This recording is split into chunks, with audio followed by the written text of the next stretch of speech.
안녕하세요. 오늘은 글쓰기에 대해 말씀드리려고 하는데요.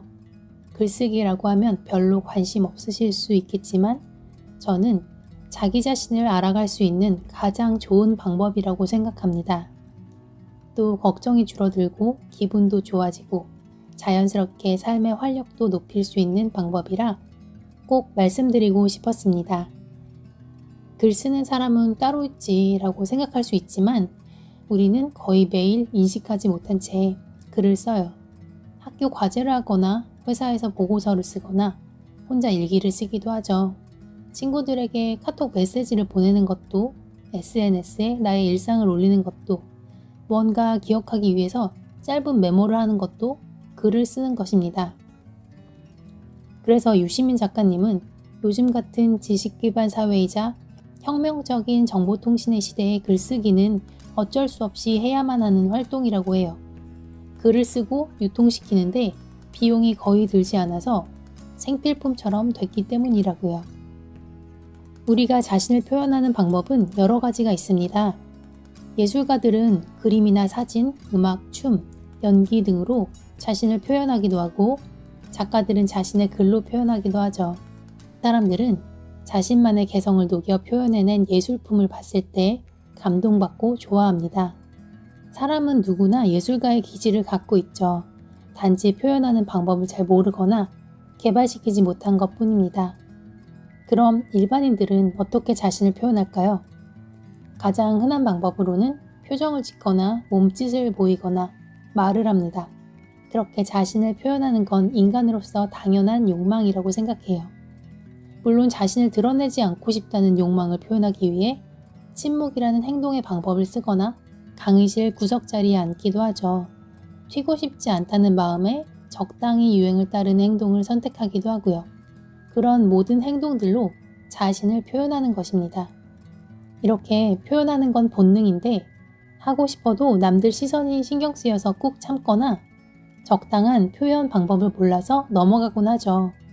남들 앞에서 춤을 추고 싶은데 남들 시선이 신경 쓰여서 섣불리 몸을 움직이지 못하고 화가 나는 말을 들어도 못 들은 척 지나가고 나서 곱씹으며 괴로워하기도 합니다. 모든 것들은 자신의 감정과 이어지고 처리하지 못한 감정은 내 안에 쌓여갑니다. 답답하거나 억울한 마음이 들고 가끔은 더 이상 감추지 못하고 폭발하기도 하죠. 왜 이러고 살지? 하는 생각도 들고 점점 삶이 재미가 없어져요. 그런데 남의 눈치도 보지 않고 내 안에 쌓아두지도 않는 가장 안전한 표현 방법이 바로 글쓰기예요. 글쓰기가 부담스럽다고 생각하실 수 있지만 아까 말씀드렸듯 우린 일상에서 늘 글을 써요. 그리고 나만 볼 거니까 잘 쓸 필요도 없어요. 단지 꾸준히 적고 종종 들여다봐야 해요. 그 방법으로 일기 쓰기와 무의식 글쓰기가 있습니다.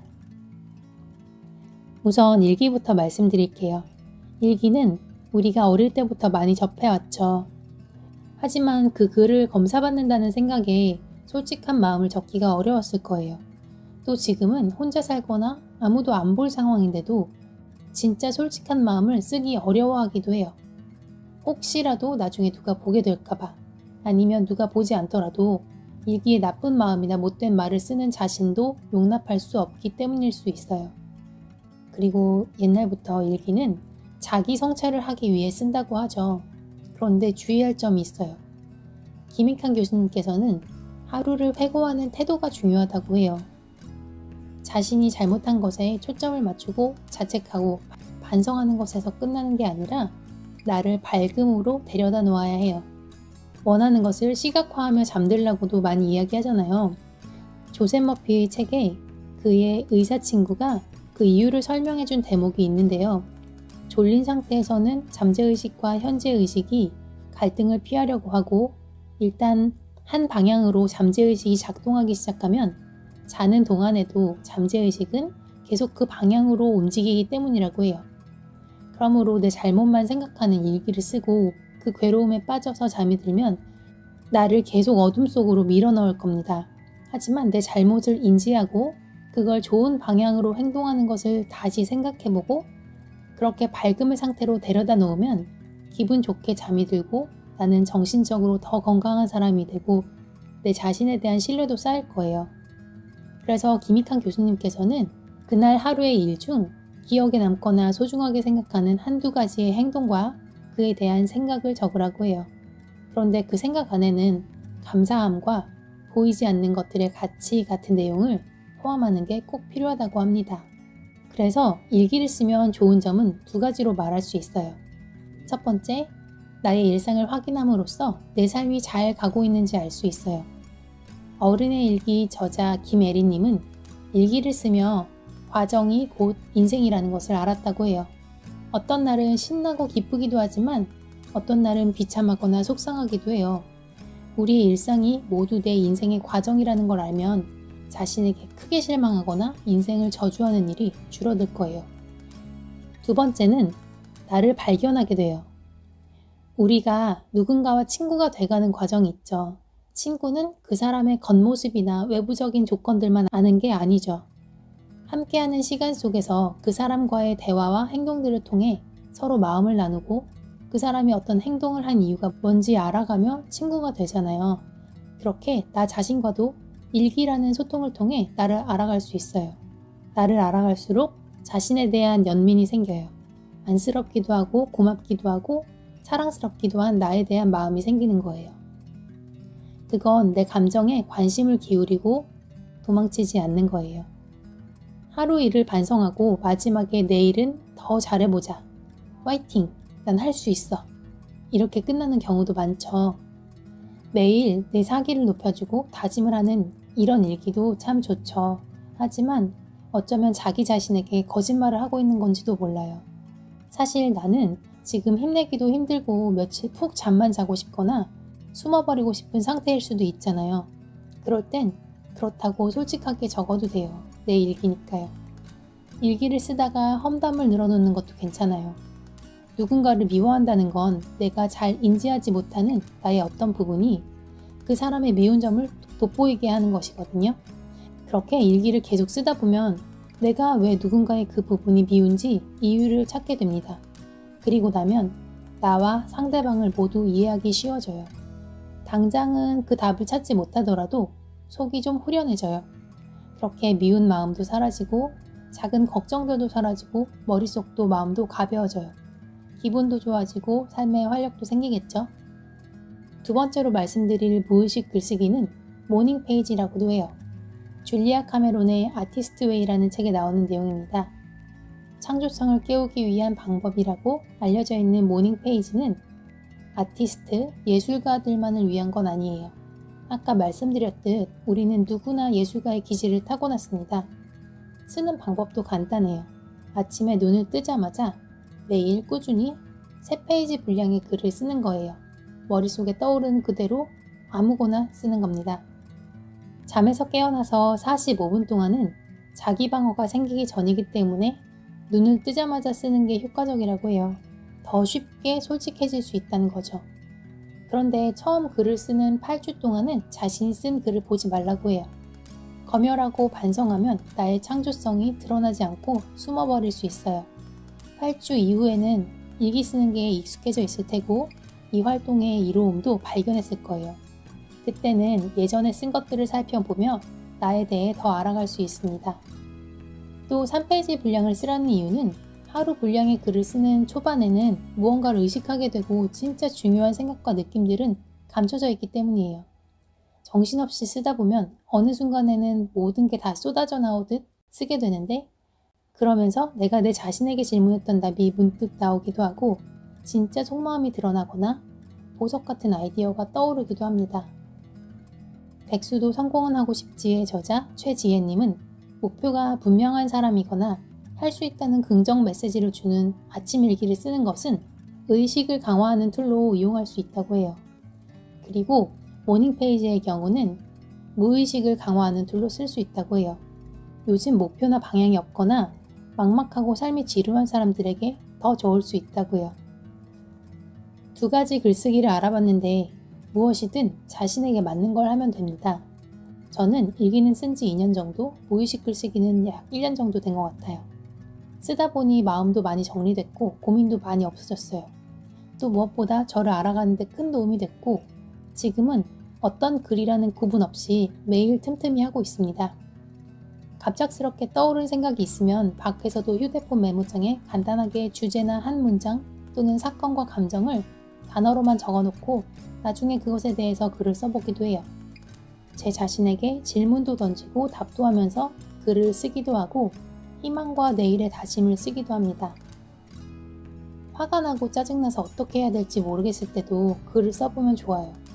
떠오른 걸 글로 적으려다 보면 아무래도 이성적 사고를 하게 됩니다. 김영하 작가님께서는 감정은 언어 이전의 상태이지만 그걸 언어로 표현하기 위해서는 문법이라는 논리의 세계로 와야 쓸 수 있다고 해요. 그래서 아무리 격렬한 감정도 쓰는 동안 다듬어지게 마련이라고 합니다. 예전에 마음을 쉽게 알아차리는 방법에 대한 영상에서 말씀드렸듯 내 감정을 내가 인식할 수 있는 단어로 표현해보면 스스로 그걸 확대 해석할 여지가 적어지고 부정적인 것을 비워내기 조금 쉬워집니다. 그래서 김상욱 교수님께서는 자신이 쓴 글을 읽는 행위는 제3자가 쓴 글을 보는 것 같은 경험을 하기 때문에 객관적으로 볼 수 있다고 말합니다. 그리고 손으로 종이에 쓰든 컴퓨터나 핸드폰에 타자를 쳐서 남기든 무엇보다 쓰는 게 중요합니다. 두 가지 모두 장단점이 있기 때문에 자신에게 맞는 방법을 찾아가면 좋을 것 같아요. 제 경우 간단한 메모나 짧은 일기는 손으로 종이에 쓰지만 아침에 무의식에서 글을 적을 때는 주로 컴퓨터를 이용합니다. 우리 머릿속에서 나오는 사방팔방으로 튀는 의식의 흐름의 속도를 도저히 손이 따라갈 수가 없거든요. 그래도 가끔은 손글씨로 정성 들여 쓰고 싶은 날에는 펜을 잡고 쓰기도 합니다. 가끔 노트 없이 카페에 가면 냅킨에 짧은 일기를 쓰기도 하고요. 규칙 없이 그날그날 하고 싶은 대로 하는 거죠. 스스로 자기만의 방법을 정하는 것이 가장 좋습니다. 모닝 페이지라고 해도 사실 꼭 아침에만 쓰라는 법은 없어요. 저는 명상을 하고 나서 갑자기 떠오른 생각이 있을 때도 쉬지 않고 글을 써내려가기도 하고 기분이 영 안 좋을 때는 그냥 컴퓨터 앞에 앉아 손가락을 움직여 봅니다. 그러다 보면 내가 왜 이런 상태인지 알게 되기 때문이에요. 늘 답을 알 수는 없지만 그렇게 나와 대화 시간을 늘려가며 자신과 더 친해지면 나를 더 이해하고 스스로 더 사랑해줄 수 있기 때문에 이 과정은 점점 재밌어집니다. 일기 쓰기는 내 욕구에 충실해지는 시간이라고 했어요. 남들에게 드러내기 어려운 것들, 소망, 실현하고 싶은 꿈 등을 모두 적는 거예요. 또 책이나 영화를 보면서 마음에 와닿은 문장도 적어보라고 해요. 같은 걸 봐도 느끼는 건 각자 모두 다르기 때문이죠. 그건 1년 전의 나와 오늘의 나도 다르게 느낄 수 있어요. 지금의 내가 투영됐기 때문이라고 해요. 10년째 일기를 쓴다는 유튜버 희나님은 예전에 적은 일기를 보면서 단지 기억을 못했을 뿐 자신이 이뤄낸 게 많았다고 해요. 또 힘들어했던 과거의 글을 보면 생각보다 별거 아니기도 하고 나에게 더 다정할 걸 그랬다는 생각도 했다고 해요. 저도 제 예전 글들을 읽을 때 내게 더 다정할 걸 하는 생각을 많이 했거든요. 이렇게 나만의 글이 보이면 그 모든 순간에 내가 소중하고 애틋하게 느껴집니다. 일상을 기록하면 패턴이 보인다고 하죠. 주로 내가 언제 일어나서 어떤 활동을 하고 어떤 습관을 갖고 있는지도 보이겠죠. 그렇다면 감정을 기록하면 내 감정의 패턴이 보일 거고 매일 성공을 기록하면 나의 성공 패턴이 보일 거예요. 누군가를 만나서 어떤 기분을 느꼈는데 그런 패턴이 몇 번 반복된다면 그게 좋은 에너지였다면 그 패턴을 계속 이어나가거나 안 좋은 에너지였다면 그 사람은 한동안 멀리해 보는 거죠. 그렇게 나를 더 잘 알게 되고 내게 더 맞는 길을 스스로 찾아갈 수 있어요. 자존감이 낮아져 있다면 성공일기, 매일 화가 나거나 삶에 지쳐 있다면 감사일기, 내 감정을 주체할 수 없다면 감정일기, 이렇게 내가 나아가고 싶은 방향에 맞춰 글을 써보는 것도 좋을 것 같아요. 오늘 지금 바로 핸드폰 메모장에 아니면 펜을 잡고 새로 생긴 2025년도 노트에 무언가를 써보세요. 25년도에 바라는 것들도 좋고 2024년에는 내 자신에게 어떤 게 고마웠는지, 어떤 기억이 있고 그 기억에 대한 감정은 어떤지 한번 써보세요. 그렇게 나만의 이야기를 매일 꾸준히 쌓아가 보세요. 내 일기 누가 보지 않아요. 그리고 누가 좀 보면 어때요? 사실 그걸 본 사람만 마음이 더 심란할지 몰라요. 그리고 나는 요즘 일기로 마음을 풀어내고 나를 알아가는 중이라고 너무 심각하게 받아들이지 말라고 이야기해 주세요. 그렇게 그런 나의 변화하는 모습에 그 사람도 글을 쓰기 시작할지 모르고요. 오늘도 시청해주셔서 고맙습니다. 곧 또 만나요. 빠이.